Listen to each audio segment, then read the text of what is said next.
Okay, so now we are going to place the window that happens at the landing of the stair.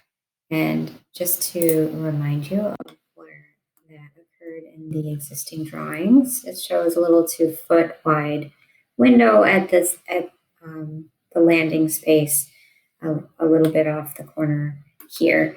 However, we know that in their example, which wasn't complete, that the window was a little bit too low and actually so it's appearing here on their first floor plan because it begins below the stair landing level and then continues on above the landing level. So I'm going to make some just decisions about adjustments to that stair.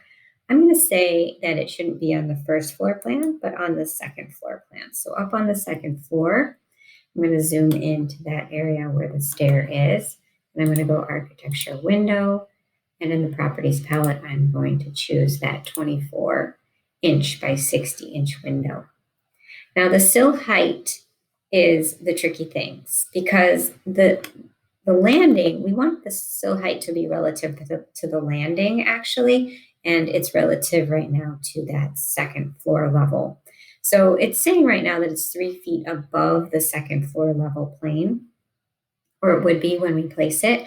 And I'd like to move that, let's just move it down to as if it was 0, 0, so equal with that floor plane.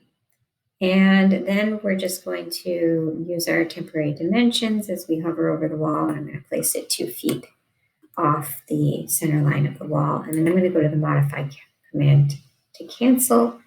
Select the window. Yes, it's in the right location horizontally. And I'm going to jump into the 3D view and take a look at it. So it looks pretty good.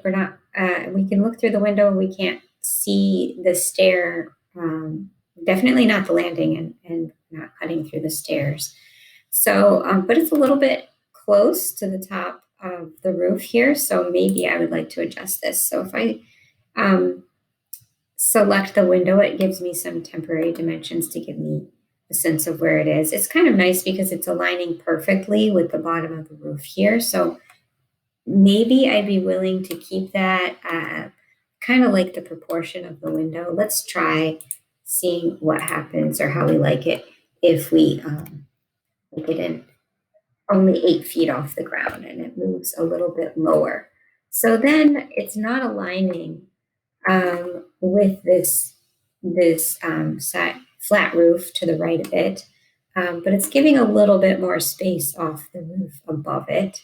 And if we were to stand directly in line outside, we would see a little bit of the bottom of the window. So let's go into the second floor plan, and it's appearing there because it is still at or below it's occurring at least at the 4-foot line where that imaginary cut line occurs, so we can see it.